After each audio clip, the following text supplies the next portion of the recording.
he was living in. Okay, I think.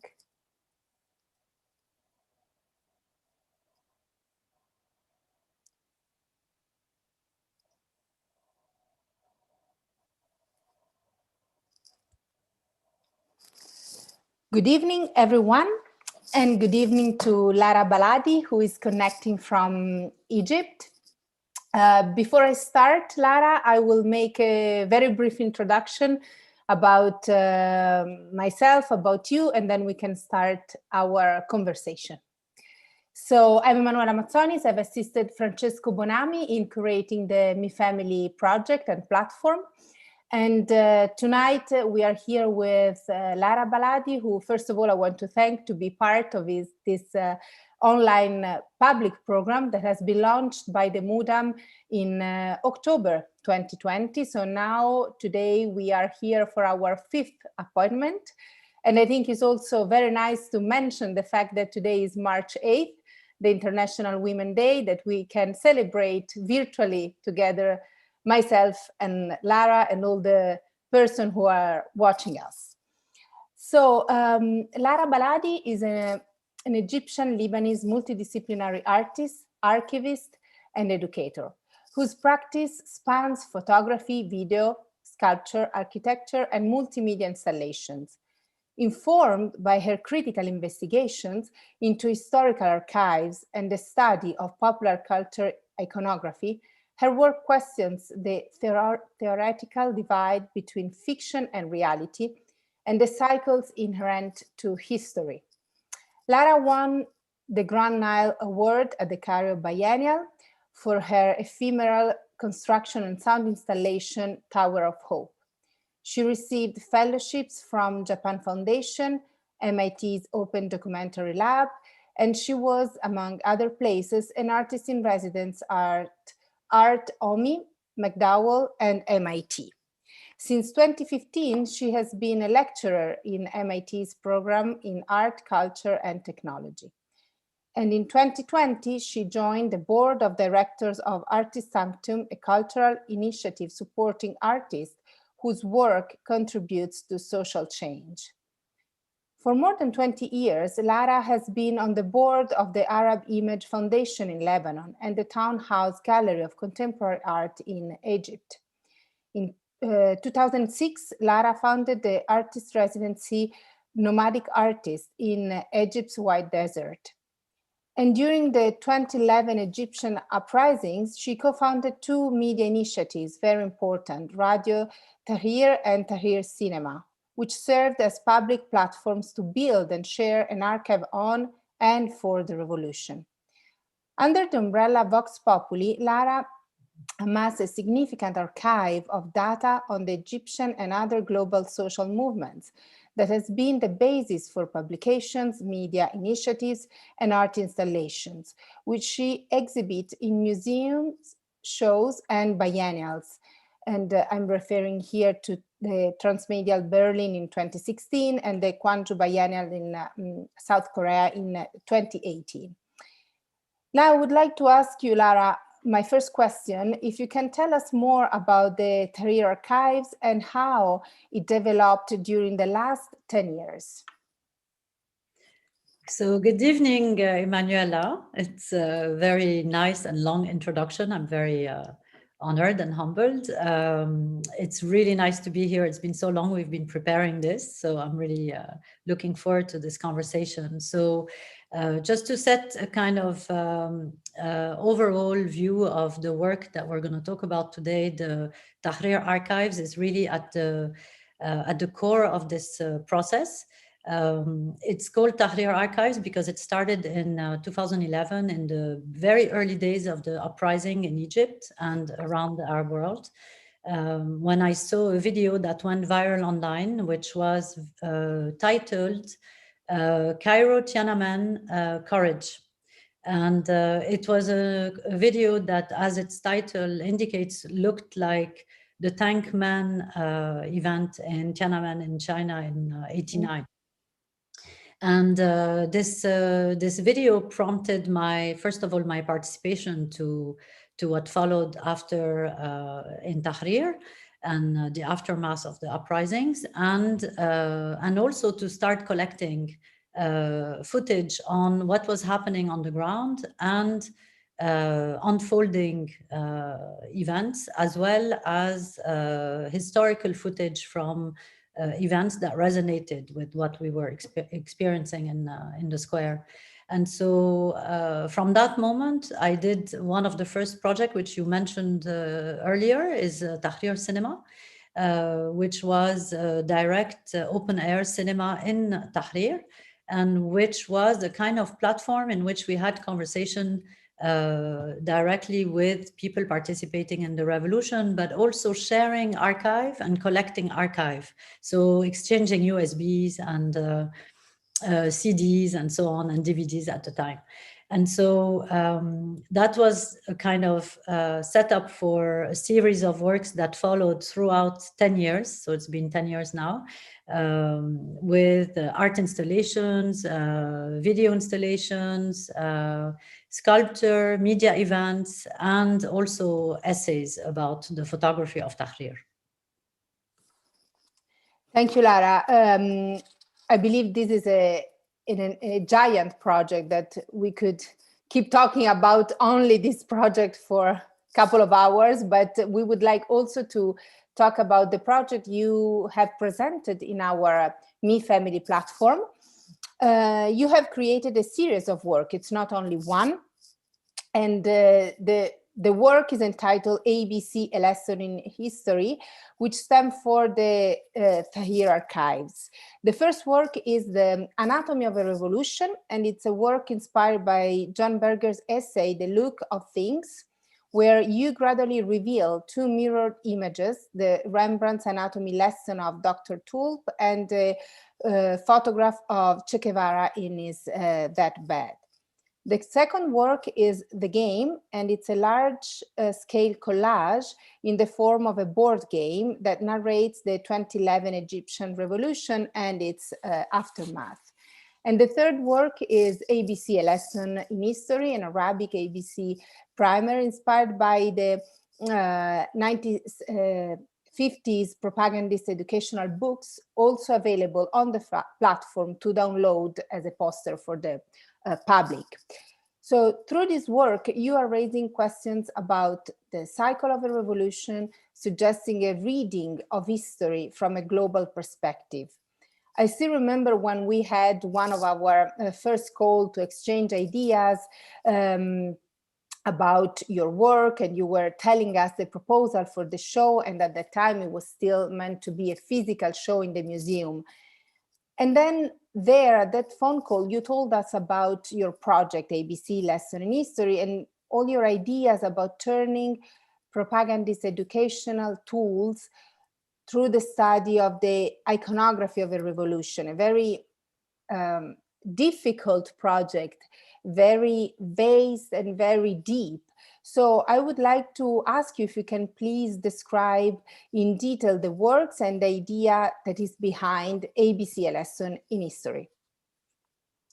Okay, thank you. So, so the works in the exhibition are part of a bigger series, and they're all they've all come out of collecting this this archive, starting in Tahrir, but then very quickly in 2014, especially when I moved to the US to start working with the archive in a different way. I arrived at the moment where Mike Brown was brutally killed by the police, and so the events in the US were incredibly close to what I had just experienced in Egypt. And so my archive became much more about the global, you know, a global archetypal understanding of cycles of revolution and phases that we go through in the process of revolting. And so the many shows that I did between 2014 and 2018 were about these different phases. So the pre-revolutionary phase, the uprising phase, the immediate phase that follows the the uprising and the kind of let's say the optimism that comes with the uprising, and then the phase that is a kind of post-revolution status quo in which many things become much more. It's a bit like if you go back to the French Revolution, it's the witch hunt. And so it's a time of assassinations, of arrests, disappearances, and of higher control even than before the uprising. And so the work in the exhibition is very much about the next phase that follows post-revolution status quo, which is the history lesson. And so, how do we think about that period, and not just Tahrir, but 10 years of a decade of protests that is not in a number that is unprecedented in history, even more than in the 60s. So, how do we think about history and recalling history in that context? And so this is what these works are about. They're about looking at the timeline of the Egyptian revolution, which is the game. So it plays on the idea of the game as a monopoly game, as a game of power, and throughout the circling around the board, you have the timeline of 2011 to 2013 using iconography of graffitis and the protest in Tahrir, generally speaking. The second work is the video, which I'm very fond of because it's a work I did for the exhibition specifically. And that really establishes the idea of speaking a language throughout these projects, of analyzing footage from previous revolutions and recent ones, but also from the history of art and iconography of protests. So things that resonate throughout history much further down before the history of photography. And then the ABC itself, which is the first of two projects. So it's an ABC primer. And it really plays on a fantastic little book that I found in Egypt and many other books that I collected during my travels. So it's amongst other places, Kiev, Ukraine, where school books in the 50s and earlier used to be incredibly indoctrinating towards belonging to this kind of idea of patriotism and nationalism and so images from a very early age of tanks, of belonging to army, or of having some kind of level of morality in society was very much the language of these books. And so here I turn it on its head and I look at imagining tomorrow being in charge of history lessons and books and telling the history of these moments of revolution through learning the alphabet. And so the ABC is basically a technical pamphlet that allows for learning the alphabet through one image, one word, one letter.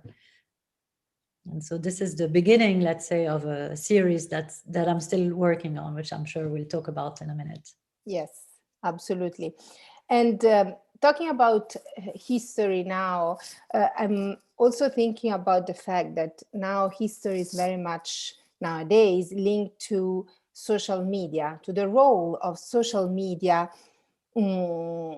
today in our society. And I would like to ask you actually, what is the role of social media today as opposite to 2011 protest, and how the role, if we can talk about role and impact of social media evolved in the last decade, especially linked to revolts, revolutions?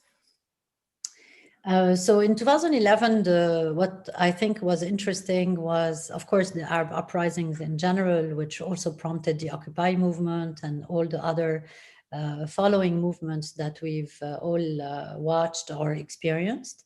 And what was very interesting in terms of social media was really that what happened in that moment more than at any time before that is because things started earlier, like in Iran, for example, in 2009, Twitter played a huge role in the protests. But in 2011, this collapse between virtual and reality really happened in a way that had never really been experienced before by the multitude. So suddenly our life online and our life in the street and in the physical world were very much merged and very much interconnected. Of course, in Egypt, it was a big problem to call the revolution Facebook revolution because the majority of Egyptians didn't have access to Facebook, let alone to the internet. So this was very much a moment where the role of social media was suddenly used as a tool by protesters to mobilize, to generate the next kind of response to the political unfolding on the ground. And so, of course, it was an extraordinary moment in terms of this technology and this social dynamic that we were experiencing. Of course, afterwards, the response of the state is to repress these platforms.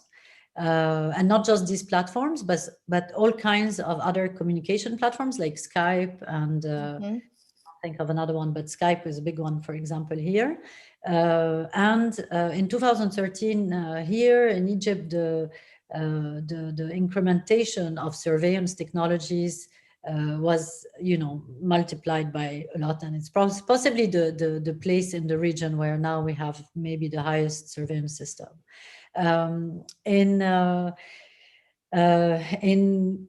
global context, social media today is very different than 10 years ago. We are in a society of control. It's not new, but today the society of control is even stronger. And we're also in a surveillance capitalism society. So surveillance is not just to survey us, but to control us and to manipulate our behavior, but also to manipulate the behavior of our politicians, as well as manipulate our politics. And so in countries which have autocratic regimes, the social media platforms are double-edged swords. At the same time, they are almost the only place today where you can really have a kind of political conversation. But at the same time, and because of that, it's also the place where it's incredibly risky to have such conversations and where most people get kind of, pinpointed and targeted and arrested eventually.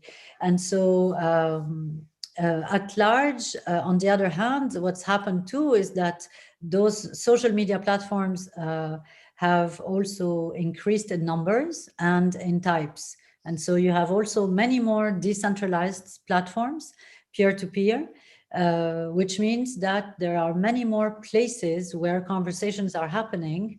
But again, the danger is that the conversation is polarized and that it ends up being, that you end up speaking in a closed circle. The big tech companies have, of course, a lot of power today, much more than they had in 2011. And so the challenge today is to continue to diversify our ways of communicating and of ways of mobilizing. Thank you, Lara. I think that what you said is very much linked to my fourth question. I don't remember now anymore what number we are at the moment, but I think that all your explanation about the social media is absolutely linked to what I'm going to ask you now in relation to the art world, because we know that today the evolution of the internet, the technological innovation, the immense production of devices of all kinds that we are all using every day in our daily life, from iPads, iPhones, laptops, watches, vocal assistants. These are all part of a society that is completely dominated by new media. And the artists as well are using these tools to analyze the impact that these artificial transformation have had on our daily lives. And they're also using these tools in order to produce their projects. And now I'm thinking also about the fact that you, of course, are using internet, are using online sources, digital tools, social media as Facebook, just to name one, for your Vox Populi archive. So what kind of impact do you think the digitalization of our world have in the art world? So just trying to be more focused on the art world. Now we talked about society in general, and I think that the art world will be very much impacted by this. I'm also thinking about our platform. We completely changed the idea of our physical show in order to create a project that could be experienced virtually by the public. So what is your opinion about the meaning of art in relation to this globalized society today and this world dominated by internet and by social media? I think the question of technology in general and the digital technology in particular is really a kind of push and pull situation where artists will play with new technologies and be attracted by new technologies to kind of be challenged and see where these technologies can take us, and kind of projects you can make with these new technologies. But at the same time, making working with new technologies allows also to improve these technologies. And so art kind of feeds into technology kind of evolving and progressing, while at the same time technologies changing and shifting are forcing art and artists to naturally kind of shift the language in which they're making their art. So the new gen. I teach at MIT, so it's so I see every day students working with VR, with AR, with even with just with videos or digital digital tools that we are familiar with, for more familiar with, to say, to be more specific. But what I'm always fascinated by is how the new generation is so at ease with the digital world, and how much that language is their language. If I ask a student to learn to use Photoshop, they come back 2 days later and they maneuver really easily on a new software that they've just discovered. They use the educational tools online much more easily. And so I think that has really influenced and shaped also the kinds of approaches of artists making art. And of course, recently, the situation of the pandemic has really forced every one of us in that context of the art world to really challenge our ways of sharing artworks, or of reflecting and producing art, so that we can eventually disseminate it. So what we've seen is many things. I've been fascinated recently by especially in the context of film festivals that have created platform, and of course the exhibition we're talking about, because that was a very big challenge to create that very platform where you go in with your avatar and you walk around, and you almost like mimic the idea of being in a museum, but yet you're on a screen, and you're also with other people visiting the show and so on. But in film festivals, there is also like a lot of, we see, and not just in film festivals, but like in conferences and all kinds of gatherings, we see many more types of platforms being created specifically to welcome an event. And I think what's really interesting is that the future is multi-layered. The future is multi-layered. And it's also deeper, in a sense that there is going to be many more levels in the virtual world, as on internet, but also in the real world, with augmented reality and new technologies that will create many more layers in our experience of the world. And in that context, art will have to adapt, and I think the very even more upcoming generation will embrace these technologies, but also will embrace this understanding of reality in a very different way than we do, and will navigate these places and these platforms and augmented reality and so on in ways that will shape the kind of art that will emerge in that with that generation. So I think it's very exciting in lots of ways. And also, of course, it means that a lot of things will possibly disappear. Maybe museums will have to rethink, and they will have to rethink their outreach programs. They will have to rethink what kinds of exhibitions and how they can invite people to be interested to come to a space, but at the same time to think about open source and about sharing information, archives, treasures. And so all of these things are going to be very much, I think, the challenge and of the next coming years. Speaking about the future, the way museum probably needs to change the way to invite audience, the approach they have to offer.